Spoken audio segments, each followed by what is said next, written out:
G.D. Vegas Fulcho, welcome back to another episode of Craic on the Coast, the podcast where we talk about Irish culture, history, and all the things that are going on, not just in our own little corner here of the South Shore of Massachusetts, but the rest of the country and abroad as well. I'm your host, Mike Schilling, and for those that are familiar with our podcast, you're not seeing things. You actually have all three hosts on one show. I'm joined by co-host Greg Shanahan and Sean Morgan. How you doing, boys? Michael, good to be here. Not too bad. How's things going, Michael? Greg? Good. We're excited because today we're bringing on a friend of the show who's been on before, big Irish historian with regards to Instagram and YouTube, and now he's getting into the tour business, which I think is great. It's a great resource for people coming over and visiting. Our very own Davy Holden. How you doing, Davy? How's it going, lads? Thanks a million for having me again. No problem. We're excited to have you on, just to kind of go over just what this year has in store for Davy Holden and Davy Holden history, right, guys? That's it, yeah. A lot more videos to come this year. That's what I've been working on now over Christmas and into the new year. I'm back in Ireland at the moment. I'm here for about 3 months, so December, January and February. Head back to the States then in probably late February or early March. So I'm doing a lot of recording while I'm here, making a ton of videos before the Irish festivals start in the summer. It's a big one, but I also have a tour coming up in April as well, a week-long tour in Ireland. So getting prepped for that as well. So yeah, kind of all over the place at the minute, trying to organise a million things, but it's going well. Happy to be home as well. It's nice to this is the longest time I've been at home in Ireland for a while. Most of the time I'm spending a few weeks in the States, a few weeks in Ireland, and just keep doing that over and over again. But yeah, it's nice to be home for a few months, settled back in. So I have to say, Davey, I think you may be one of the few repeat guests that we've had. So that's going to put you in a different echelon as far as what our listeners are expecting. So no pressure whatsoever, Absolutely honored. Thanks a million for having me again. It is great to have Davey on. I know a lot of times when I'm trying to convince people to check out our podcast, he's one of the first guests I always mention is, we had Davy Holden on, you know who he is, right? And people are pretty impressed. And then they watch the episode and they're even more impressed. So I'm excited to be here with you this time. I missed the last one, but I think it's going to be a great episode. And, we're certainly looking forward to having you here on the Irish Riviera this year too. Yeah, I can't wait. Because I haven't seen a huge amount of Massachusetts yet. I've been dying to travel all over it and see as much as I can. Been to Worcester for the last 2 years at the Worcester Irish Fest. But then again, that was still only a couple of days in Worcester. And then I was in Boston. This is embarrassing to say, but I was in Boston for the first time ever last year. So I'd been dying to get to Boston forever, but just didn't work out, I suppose. And then eventually I got there late last year. But I got to spend about 4 or 5 days in Boston finally. So that was great. Got to see as much as I possibly could in those few days. So I can't wait to see more of Massachusetts. It's about time I'm getting there and to spend a little bit more time there. Yeah, and that's a great segue. We'll get into what the rest of 2026 has in store. But one thing that we want to announce between not only the Father John Murphy division, but the South Shore Irish Heritage Trail is that we're bringing Davy over this spring. He's going to come over in April. He's going to put on a workshop geared towards the 250th anniversary of the country here and how the Irish impacted the Revolutionary War in the States, but also how it inspired the rebellion of 1798 and historical aspects of the Irish fight for freedom. So we're really excited about having him come put on that workshop, and then also going to have him be the guest speaker at our Easter Rising Annual Commemoration as well. So we're really excited about that. I don't want to put you on the spot too much, Davey, but I think people are going to be really expecting to be blown away when they see you. I hope so. I hope so. I hope I can impress people with a bit of history. But yeah, fingers crossed. But yeah, there's tons to cover. Yeah, I mean, talking about the Irish of the American Revolution, and then speaking of our own revolution itself when it began in the 1790s, heavily inspired by the American Revolution too. So there's a lot of history there that I suppose a lot of people might not know. So looking forward to diving into that as well, Yeah, I think that's especially going to this be year. Big year for American history.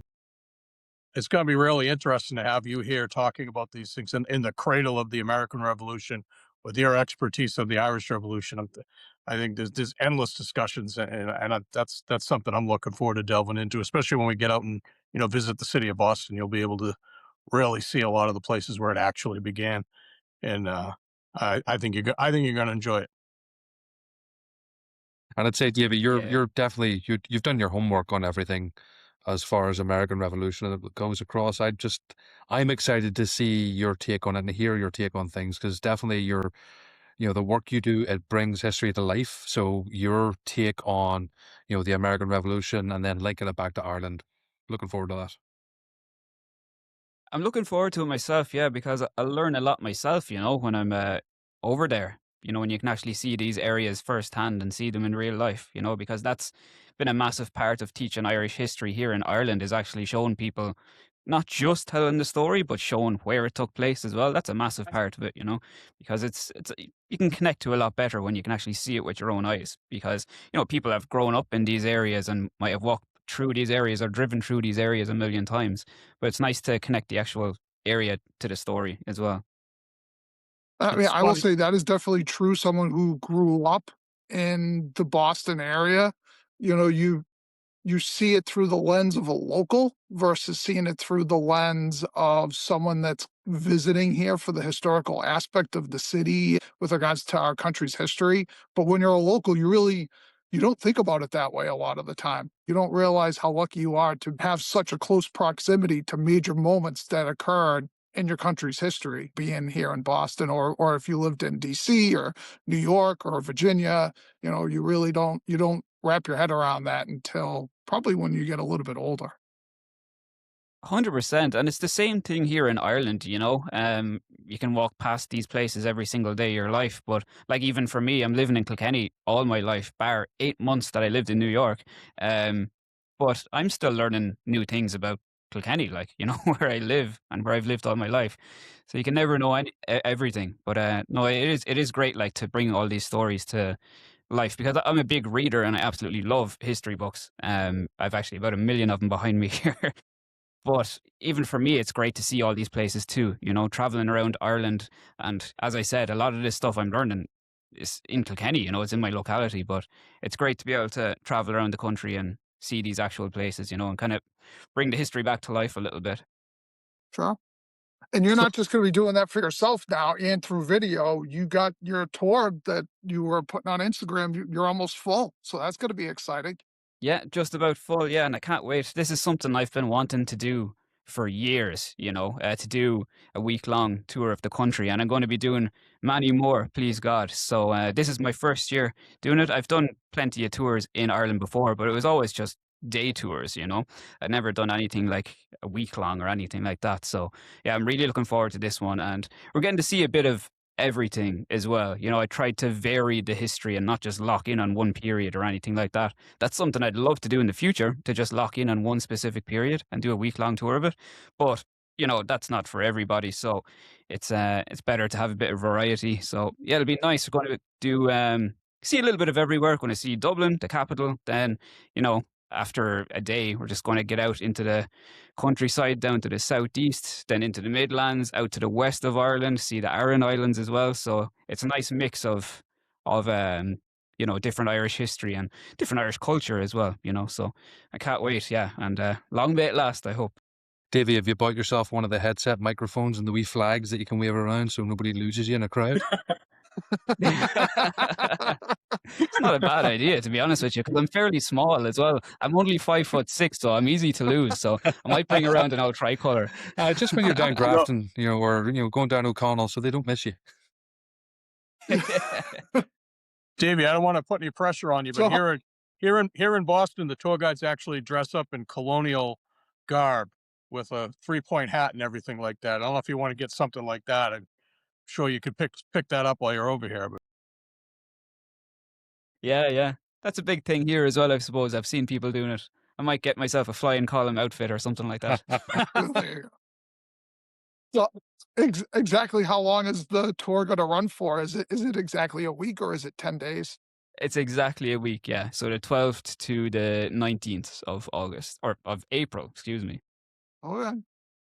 Well, that should So, be David, exciting. I'll be interested to hear from you when you come over how it all went. Yeah, yeah, absolutely. I'm looking forward to it because even in the future as well, I'd love to do more specific tours as well, like maybe run a revolutionary tour where for a week long all you do is cover revolutionary history all around the country. That's something I'd love to do as well in the future. So yeah, I've been thinking about this for years now, and finally it's coming to fruition. So fingers are crossed, and I'm sure it's going to be a great week. I'm sure it's going to be great crack, you know. So looking David, forward talk to to us it. a little bit about the difference between relating to people on podcasts and whatnot historically, and what it's like to actually be giving a tour and doing it in front of people live. Yeah, big difference actually, because I suppose for me, like a lot of my videos, so I have to put in a huge amount of research into my videos, of course, right? Because the most important thing is being factually correct when it comes to history. So that's where all of the time is when it comes to me making, whether it's a podcast or a video. 90% of the time is spent researching, right? About 10% of the time is spent making the video. That's actually the easy part. And that's the very, well, all of it's fun. I like every part of it, but that is actually the easy part, is actually making the video, because all of the work comes before that. And it's very much the same with tour guiding as well, because you need to have all of these facts off the top of your head. Tour guiding, you need to be, I would say, more researched, because for a video, if I'm making a video on a certain topic and I can't remember a certain part of it, I can just flip open a book and, remind myself of that. You can't do that when you're a tour guide. You need to know your stuff, So, yeah, definitely a lot more research involved in being a tour guide. But yeah, that's the biggest part for me, is research. I was told by many Irish historians when I started this, just read and read and read. And that's the best advice I've gotten, is to just keep reading. Just never stop. Every single day, even if it's only 10, 15 minutes, just read. And that's where you'll get ideas, and that's when it'll get locked into your brain a bit more. Hence why there's just books everywhere all over my house. But yeah, that's where all the work is for me, the research. Have you ever considered putting out a reading list, sharing what it is that you read going into a talk? I probably should, to be honest with you. I haven't ever done that before. I've given a few recommendations of books that I love, all right, but I must put together a list, actually, yeah, because there's some phenomenal books out there that I've read, and I'm sure a lot of people haven't. So, yeah, I'll definitely do that in the future. Yeah, 100%. Yeah, actually, one series that I wanted to bring up and get your feedback on is someone that you recently put me in contact with, and that's Colin O'Rourke and his series about the Republican dead, and he's on his third book now. And I would love to hear a little bit of feedback or a little bit information on that book series, because it's something when I saw you post about it, it was something I was very interested in. Yeah, The Republican Dead is phenomenal. There's nothing else like it out there. And I'm not just saying that now because Colm is a friend of mine, and Colm has been a massive help to me since I started the channel. Anytime I'm ever stuck on a topic or anything like that, I'll often reach out to Colm and be like, is this right or is that wrong or whatever, just to get his input, because Colm is an expert, on revolutionary Irish history. But the Republican Dead books are incredible, not just if you're a historical researcher, if you're just doing it for fun or as a hobby. It's incredible because what he does in the books is, so it begins in 1916 and it goes chronologically through time. And so it's chronologically throughout 1916. He'll go through every single Republican person that was killed during that year. And so on and so forth. Then you have books into like War of Independence, and he's going to go into the Civil War as well. So you can just read through this book and chronologically see, the person that was killed on a certain date, read about their life. And it's very brief as well. It's not like a huge amount of information on their life a lot of the time. It's just a very, like maybe a one pager on their life. And it's incredible to see, because a lot of these people are forgotten about. Like we hear a Yeah. lot about these famous revolutionaries that were killed in wars and such, but you don't really hear every day about the ordinary volunteer. Those people go forgotten about most of the time. So it really is like incredible to read through these books and see all these new names for the first time. Like I'm reading through these books on 1916 and the War of Independence, etc. And to be honest with you, most of the names in it I've never even heard of. Yeah, yeah. Because they're everyone, the ordinary volunteer, and even people that weren't volunteers. There's citizens, innocent civilians in it as well. So I'd highly recommend them. Yeah, they're definitely going to be collector's items in the future, I'd say, because he doesn't release a huge amount of them. Um, he could correct me on this now, but I think he only prints about 100 each time. Wow. 100 or two, or maybe 200, but yeah, they're very limited. So definitely recommend picking them up, and they're put together beautifully as well. So yeah, they're a must-have, I'd say, now for any fanatic of Irish history. They're incredible. Well, I think the idea of just memorializing, like you said, not the major names of that time period, but the regular people that sacrificed as well. I think that's a great testament to them. Yeah, absolutely. Yeah, and it's never really nothing like this has ever been done before for that period. So it really is incredible, to see all of these people, see their faces, and hear about their lives, and people that would have went forgotten about otherwise. Mm. What did he?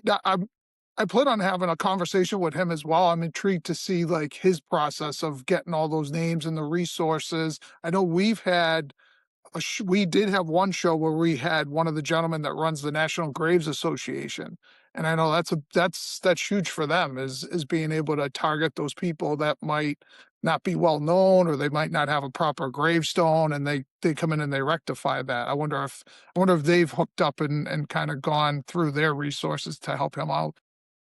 Yeah, I'd love to know what Column's resources are myself, to be honest, because I don't know how he does it. Like the amount of research that goes into each of these books is mental. Because obviously you can't leave anyone out. That's the way the book works. So there's a huge amount of work that goes into these, absolutely massive. I don't know how long it takes them to make each book. Um, I couldn't even guess, to be honest, but there's definitely a huge amount of work that goes into them, big time.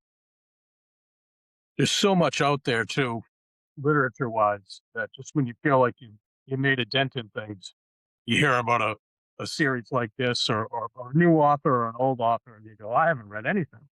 And I was over at the library of BC and looking at their resources, and it was, people authors I've never heard about, looking at subjects in ways that I've never even thought of. Uh, that's why I always ask somebody who's knowledgeable like you are. What have you been reading? What are you reading? What's new? I think that's almost as fascinating as what people have to say. Like Michael said, what resources did you use to get to that point? And you coming up with these works and these talks and things like that. Yeah, well, we're very lucky. I'm very lucky to be doing this at a time where there is so many incredible Irish historians right now, Yeah. um, which is a massive benefit to me. Do you know what I mean? Because I get to work with these people, which I'm so like honored and privileged to be able to do. Like even for example, so far, like working with Colm O'Rourke, working with Lorcan Collins, or even yesterday, for example, I was down in Cork all day working with Padraig Og O'Rourke.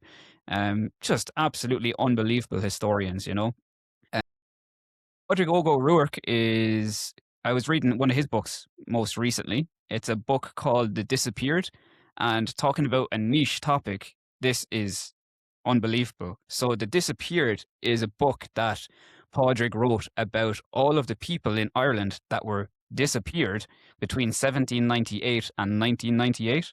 So over a 200-year period in Ireland, a lot of people were, deliberately disappeared, buried in unmarked graves secretly.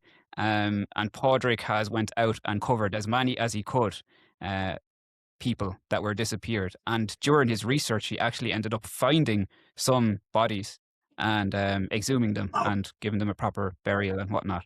So That's that's a fascinating. phenomenal book. And talk about a niche topic as well. It's called The Disappeared by Padraig Og O'Rourke. Yeah, it's phenomenal. Wow. Yeah, I Hey, was Sean. down in Cork with him yesterday, just covering one of the people that was disappeared in Ireland, Major Compton Smith.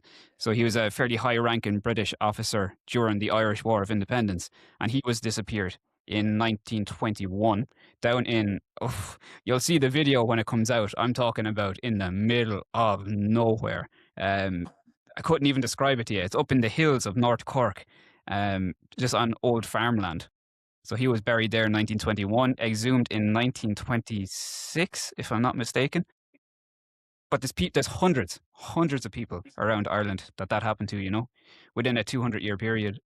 Wow. That's a huge swath of time to be doing that. Okay. Wow. Hey, Sean, does UMass have like an Irish history program?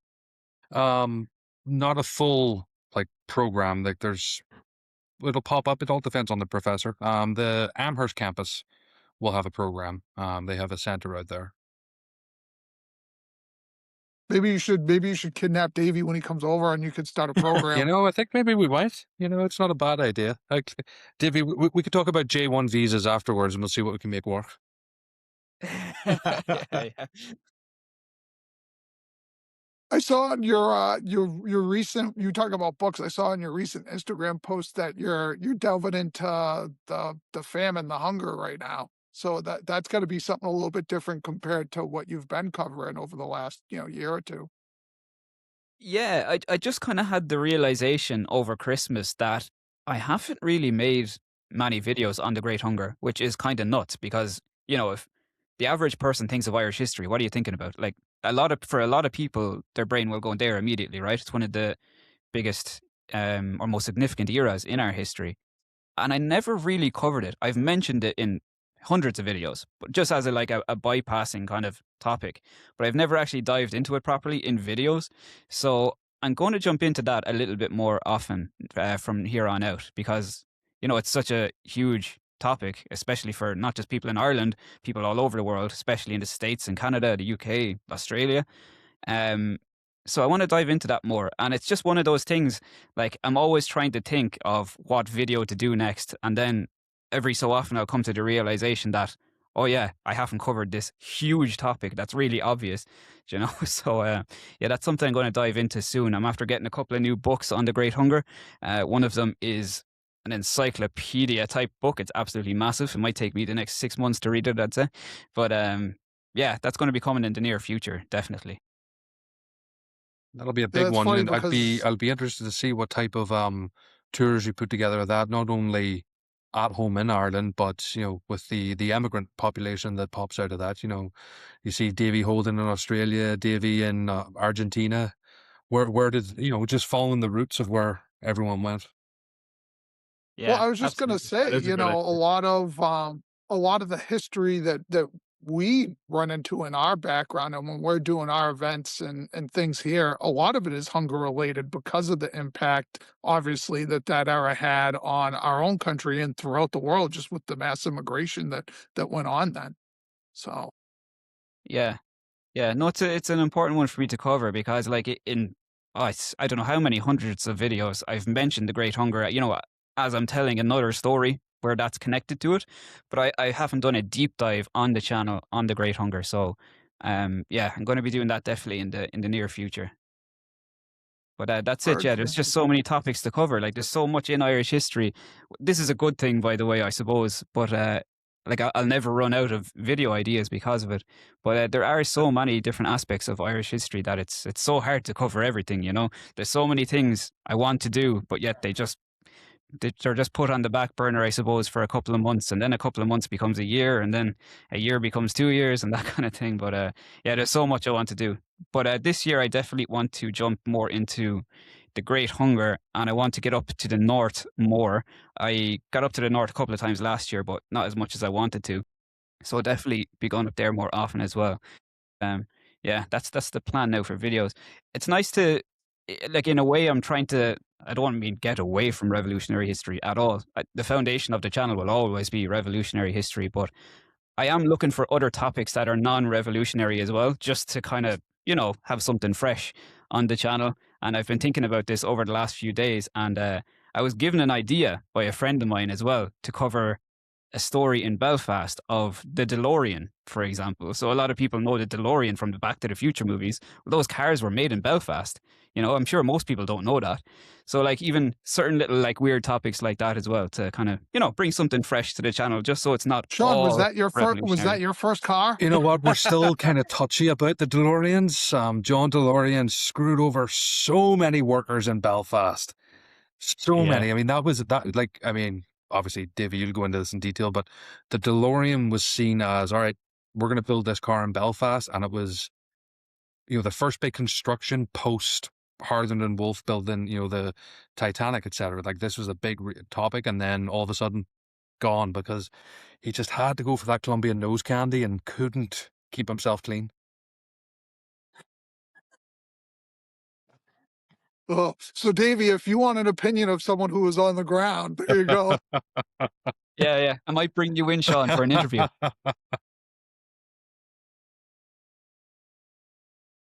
But yeah, that's what I'm looking that for was the as well on the channel. That's something that I'd like to do this year as well. To get other topics, revolutionary history aside, and you know, cool little facts about Ireland that a lot of people might not know. I didn't know that at all. And I mean, that was a lot of things we just learned, but I didn't know about the DeLorean factory in Belfast. That's new.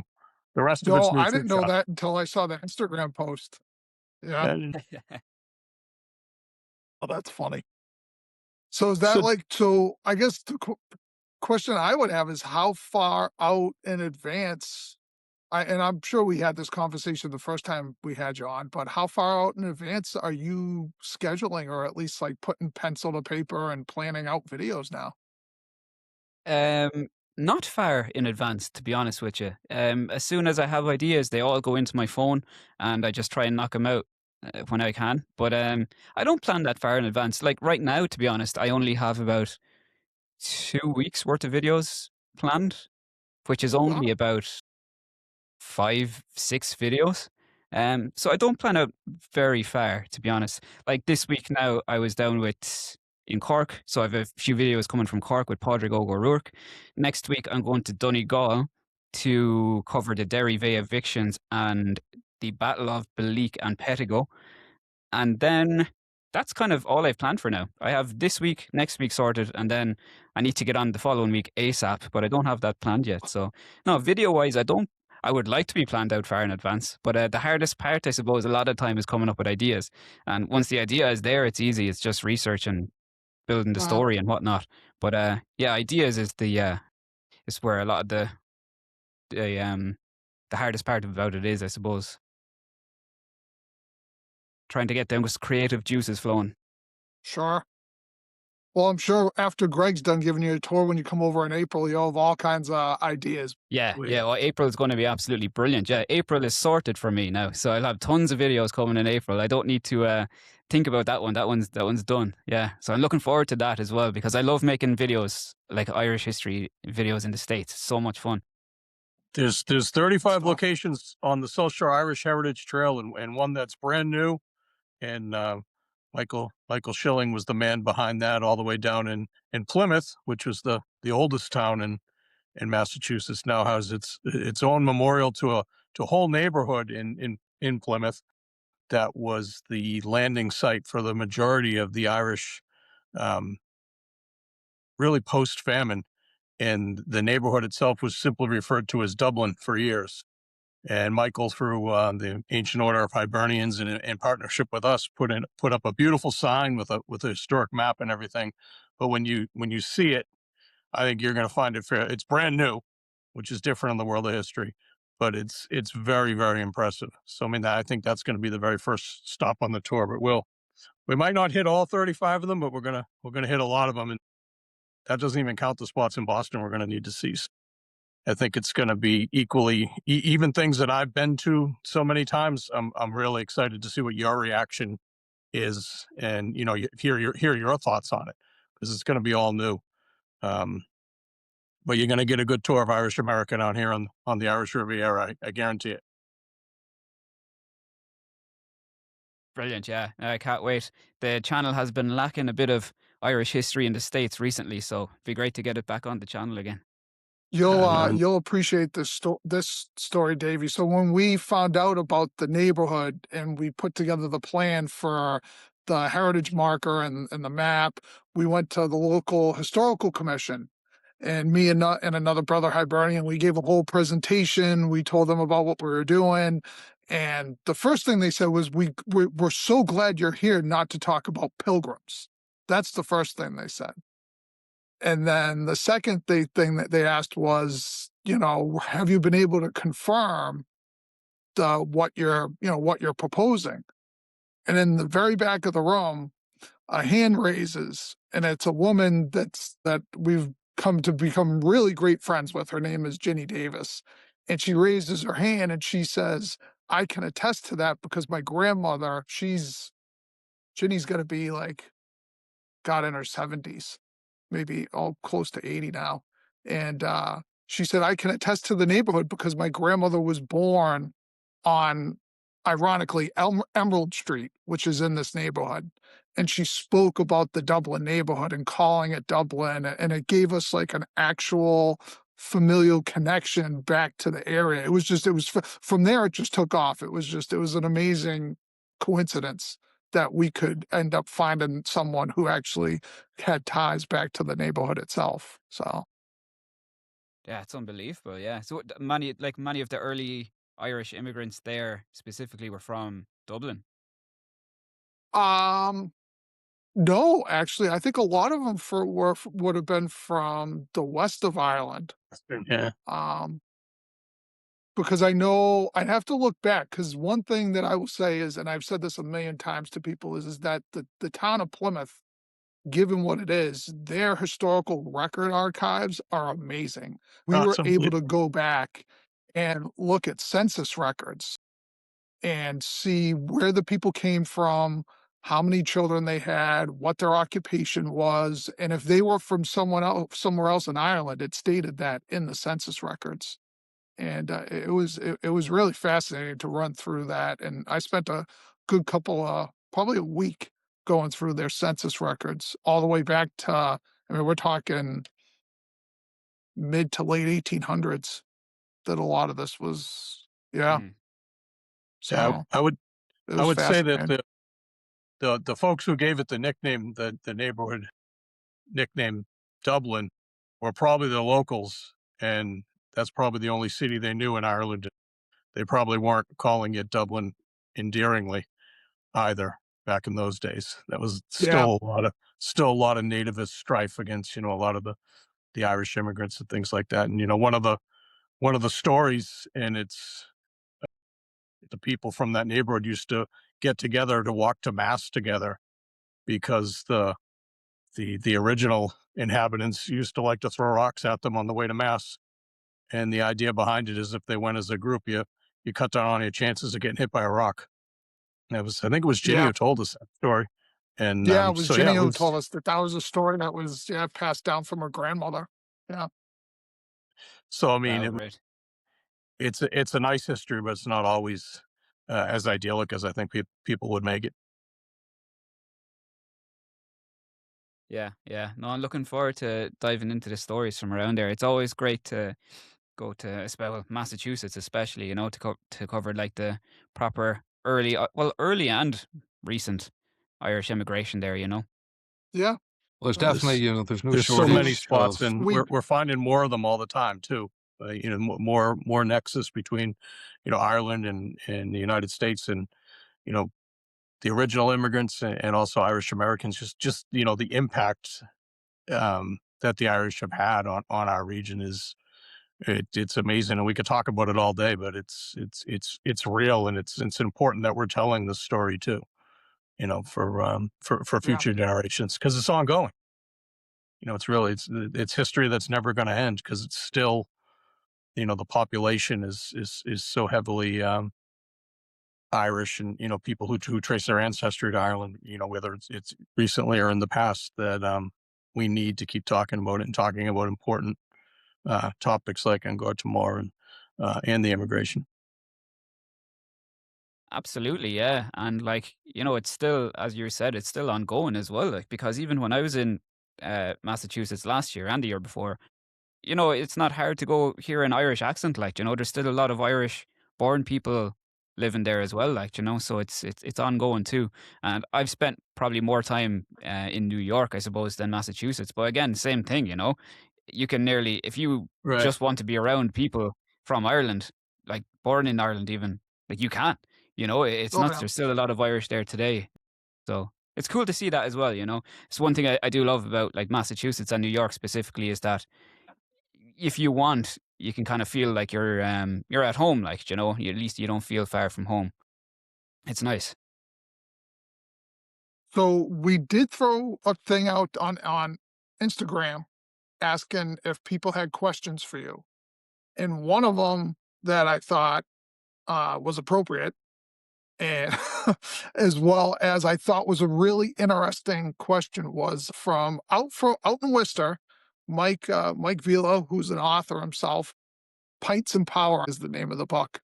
We're actually going to have a conversation with him. But the question he had was, is that we always hear about all the history that Davy talks about. He said, does his family have any links back to a part of history that inspired you to do what you do? Yes. Inspired me to do what I do. I'm going to say no to that because most of the history I found out about my family, I found out after I got an interest in it. Um, but it's definitely inspired me to go further into Irish history, definitely. Um, but yeah, like I've some really interesting stories about my family, and the toughest part about it is that it's hard to get enough information on these things. Like, for example, one story is my great great grand aunt, Katie McCormack. She was in the Cumann Man in Ennis in County Clare, and she ran a safe house there. So an Irish Republican Army safe house, and she housed people like Ignatius O'Neill and Ernie O'Malley as well, a huge name in Irish history. So she's a woman that's fascinating, and I'm trying to dive further into her life, but a lot of this information it's very hard to find a lot of the time. Um, but yeah, family history is something that I absolutely love, and I'm trying to find out more about it because the toughest thing about my family is that a lot of these stories are gone because a lot of my family emigrated as well, and they brought their stories with them, and their stories never got heard again.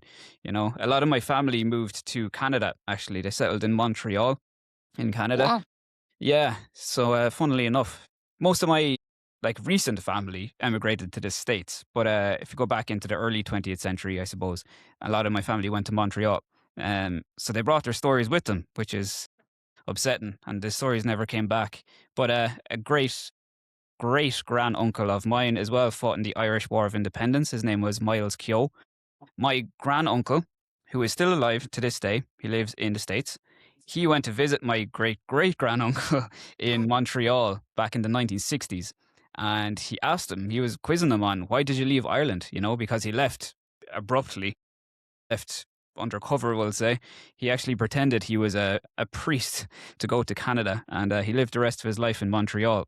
And he could never. Not as a priest, right?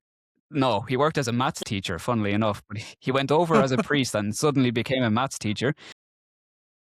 So my granduncle went to visit him in the 1960s and tried to get information out of him as to why he left Ireland. And he wouldn't tell him. He gave him a fairly watery story. Like, it was because of something happened in the Irish War of Independence. He was in the Kilkenny Brigade. Something happened where he had to leave, and he couldn't get the story out of him. He did give him a fairly watery story of how he burnt a building in Kilkenny City, and as a result, he had to leave. But I can't find any evidence that that's true at all. So I don't know, is he just telling them that to kind of tell him something and, end the story? But yeah, that's a lot of my family, to be honest with you. A lot of them left, so their stories are kind of gone. But it's an ongoing process of trying to find these stories too, Sure. So that's a lot of work, and it's very interesting as well. But yeah, I'm going to dive into a couple of my family history stories on the channel as well, because Oh, wow. even my great grandfather, for example, has well, it's a very depressing story, to be honest with you, but it's an interesting one that I might cover on the channel. He was from Clare. He was a Gaeilgeoir. but he moved up to Galway, Rossmuck in Galway, and he worked in a school there. He was a teacher. And in his spare time, he used to teach English, funnily enough, to other Gaelgors that didn't speak English. So if people in the Gaeltachts in Galway were planning on emigrating to the States or the UK or wherever, obviously they needed English and they didn't have it. So my great-grandfather would go around teaching people English. And one day he was travelling from Rossmuck to a little island off Galway, tiny little island called Ilan. And there was 5 people on this little Craic boat, little tiny old boat from Connemara. And as they were sailing out to the island, big strong gust of wind came, blew the boat over, and most of them were killed, including my great-grandfather as well. And they were never Oh, wow. found, so they don't have a grave at all. Their bodies were never found. So that's an interesting story that I'm going to cover on the channel at some point as well. It's a very famous story, I suppose, from that little part of the Gaeltacht in Galway. So that's something I'll cover soon, which is an event in Irish history, but also part of my family too. Sure. Yeah. I saw on your YouTube channel that you have covered a little bit of language. Is that something that you're intrigued to like go down the rabbit hole a little bit more, or? Absolutely, yeah. Yeah, language is so important to me, and I made the mistake that nearly every Irish person does.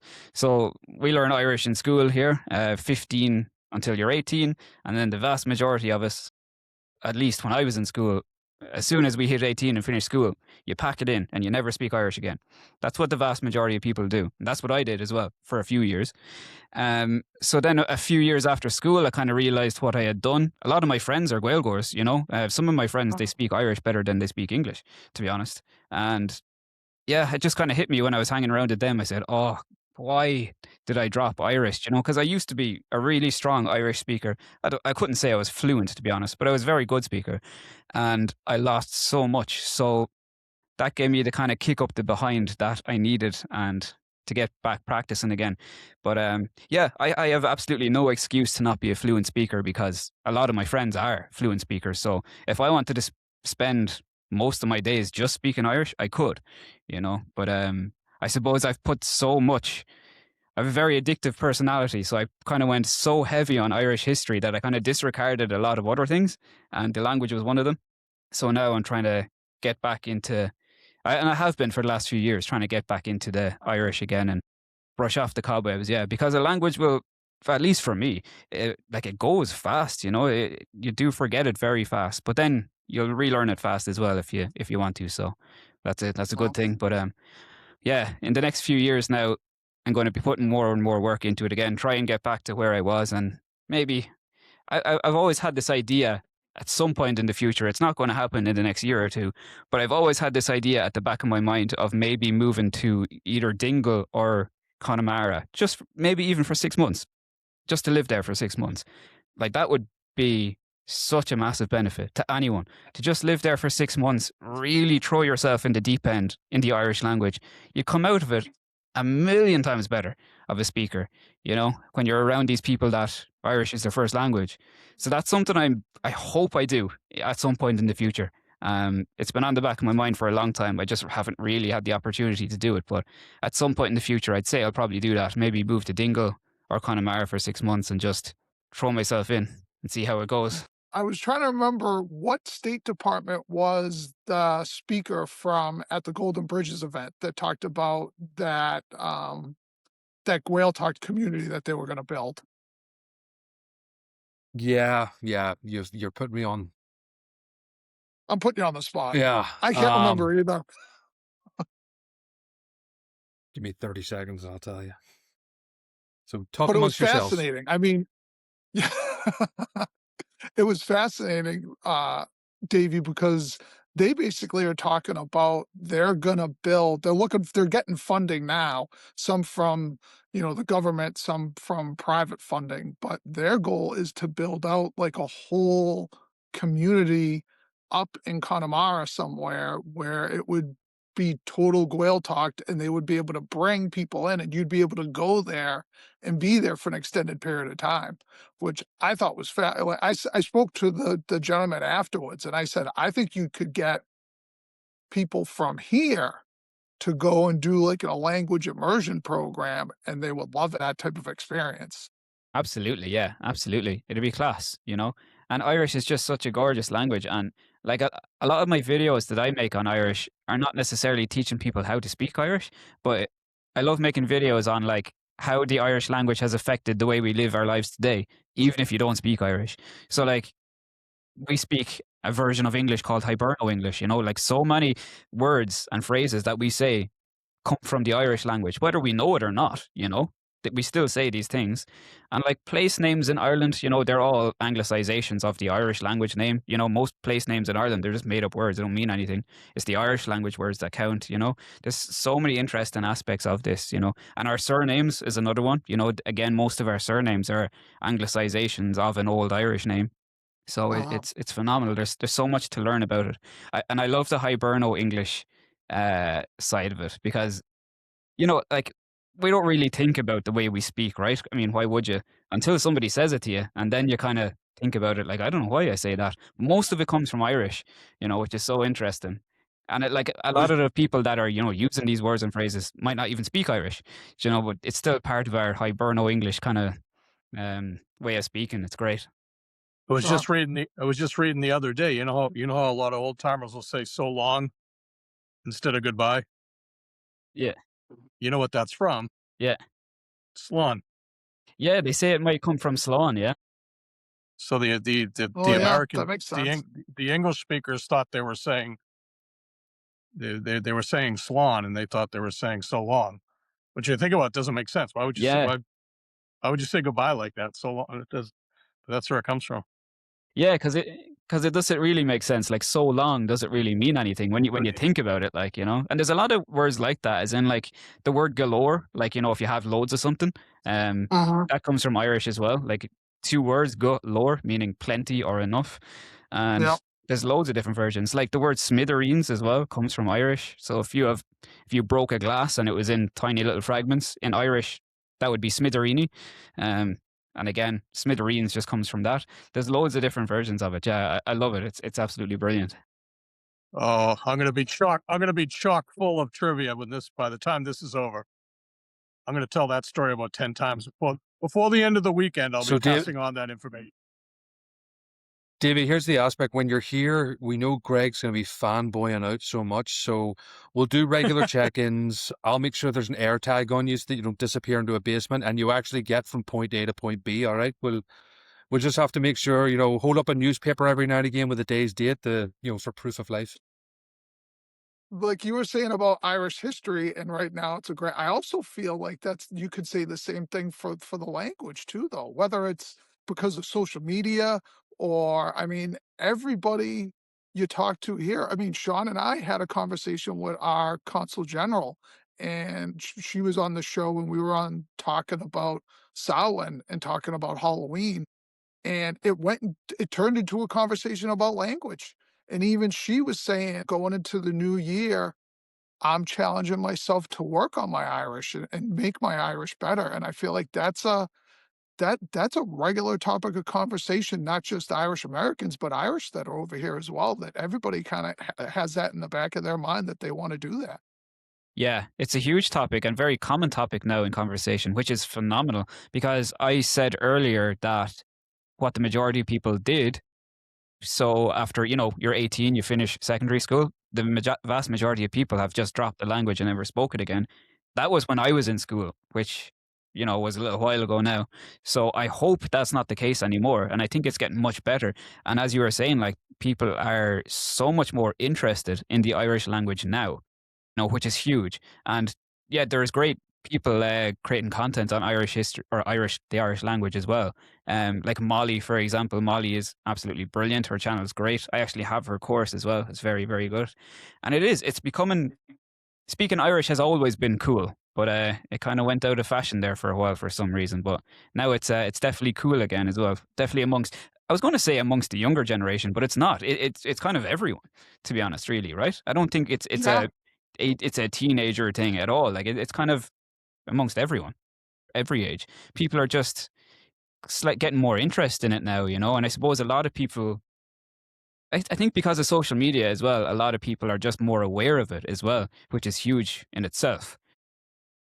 As yeah, like I mean, in Ireland we go through what 13 years of learning Irish, so it's so important to keep it on after those 13 years because it's a long time to do anything. 13 years, so to just Well, pack it in after that is such a shame, you know. And I'm glad that that's changing big time. well, and I know my cousin, and I don't know what the experience was for you or for Sean or any, but I know my cousin Rob, um, who grew up over there. I mean, he said he goes, "It was just how they teach any language in school, like, it was one of those things where you could read it, but you might not be able to speak it as well as you should by the time you're done," and I think that's also just a byproduct of how they kinda teach language in general, to school-age kids. It's not something that it's not conversational language skills, it's more of grammar. I mean, that's how it was even when I was in grade school and high school, learning a second language. 100%, yeah. Like for example, when I was in school, like Irish was my strongest subject, you know? Like I got pretty much as good a result in it as you can possibly get. But I mean, you throw me into Connemara amongst a bunch of Gaelgors, I won't have a clue what's going on. You know, even though like I'm great at it in school, but throw me into the real life Irish world and I'm lost. You know, so like that's not the way it should be. Really, you know, you should be able to have a conversation in the language. Like the first thing, in my opinion, the whole goal is to be able to have a conversation. You know, you can be able to read it and write it all you want, but if you can't have a conversation, it's not going to last, you know? So having a conversation is the most important thing. And, you know, like a big thing, I suppose, as well, is to not be afraid to make mistakes, you know? Like make mistakes, you know, don't be afraid to make mistakes. Make all the mistakes you want and just learn from there, you know, because I think that's what stops a lot of people from speaking it in the first place is you know, you don't want to make a mistake. You'll be embarrassed to make a mistake, so therefore you just won't speak it at all. But, Mhm. you know, you'd be a hell of a lot better just, you know, just don't care. I mean, like if you make mistakes, fine, whatever. You know, think about it later. Like, what did I do wrong there? And don't worry about it, you know? It'll come with time. But yeah, that's definitely a step in the right direction is to be okay with making mistakes and just, you know, learn as you go. I think that's great. Great advice. I would say so. I mean, I've been giving Molly 20 of my dollars for the past year and a half every month, and I am no more closer to speaking Irish than I was when I put my credit card online. But it is something you see and hear a lot more. I know it's not uncommon at to hear, sort of like third generation, high school kids that they're learning Irish in the summertime, and their parents have spoken Irish, like Davey said back in the day, and they're trying to learn it now. Or even at the, I always kind of get I don't know why I kick out of it. Maybe I'm fanboying Sean, but when you're over at the cultural center and some of the kids who are over for the summer are at the bar and they're speaking it and to each other and they're just having a conversation. Nobody around them knows what's going on, but everybody's kind of listening to it. It is very cool. Um, I think to David's point, the younger generation on both sides of the Atlantic is really going to take it up and run with it, and that's just important historical preservation because once it's gone, it's gone. I think it's huge to have those Yeah. discussions. Yeah. And for $20 a month, I could be doing better at it, but I'm not. Yeah. But like that's the big thing, I suppose, as well for Irish is that like you don't need to know much, you know? Like, I wouldn't even, for people that are starting off, I wouldn't worry about, like, you know, jumping into a 10-minute long conversation. Not at all. Like, even if it's just like, Diagwits or Kekawiltu or Kunasatatu, how are you? Oh, Tommy Gama, I'm good. How are you? Like, even just simple things like that, like, hello, how are you? Nice to meet you. I'm from Massachusetts, whatever. Like, even that, you know, just as an intro. Like, I'll often do that with my friends as well. I greet them in Irish, say, how are you? Not too bad. And yourself? And that's kind of it then. Sometimes go back to English. But like it's still really nice to have that intro in Irish. And when you're leaving, say, you know, Slán or whatever, just little things like an intro and an outro. It's like even that's huge, you know, and it's very doable as well, just a few words. So yeah, I'd highly I've recommend for people to learn the hello, learn the how are you, maybe nice to meet you, and then goodbye. It's nice to even have that much like I So feel now Greg, that today's I've been picked on about it. February 16th. Yeah. You got until April. I says today's February 16th. You got until April, so that when Davey gets off the plane, you can greet him properly. Okay. All right. I was just going to say, now that I've been picked on about it, I feel like I've been challenged, and now we have a measure for that challenge. So you're going to get to the airport, and I'm going to be holding up a sign in Irish, and no one but me and you are going to know what it says, and it's going to say something bad about Mike and Sean. Again, Davey, air tags and proof of life. You have me. Well, he's staying Well, this with was great. Dr. I'm glad you Kerr. could. Oh, that's going to be a sweet setup, though. I mean, he's going to be able to wake up every morning and have a tea and look out onto the Atlantic Ocean. I mean, come on, he's Really? not going to be slumming it. No, a cup of I'm tea, actually looking a out little over the nervous. ocean, and then you look out the other side, and Greg's standing there on the lawn waiting for you to start your day. I'm actually a little nervous. He's gonna. I'm not that interested in seeing the trail today. I'm staying in one of the nicest homes in the area, but it's that's going to be a kick too, Yeah. I think. Well, I'm glad you could come on, Davey. This was great. I'm glad we This is could kind awesome. of do a check-in, and I'm excited to have you come over in April. Yeah, thanks a million for having me. I was excited to chat to you as well, and I can't wait for April. It's going to be class. We're going to have a great time and get some great videos out of it as well, and we'll all learn a lot, I hope. But Perfect. yeah, definitely. We Definitely. certainly will. Well, let me. Yeah. I'm sure I will myself. And that's it for this episode of Crack on the Coast. Thanks so much for tuning in. If you've enjoyed the show, don't forget to subscribe, leave a review, share it with a friend. The best way to grow the show and the channel is to share it and subscribe, hit the little bell if you're on YouTube. And if you want to reach out and have questions for either us or one of our guests, or have a topic you want us to talk about, we've had some great recommendations that have led to some great relationships so far in this show. So that definitely reach out if you have ideas for people that you think should come on here and share their story. You can reach us at craiconthecoast@gmail.com. That's CRAIC on the coast @gmail.com. And that'll be it. Thanks for tuning in, and we'll see you later. Slán. Good on my Slán.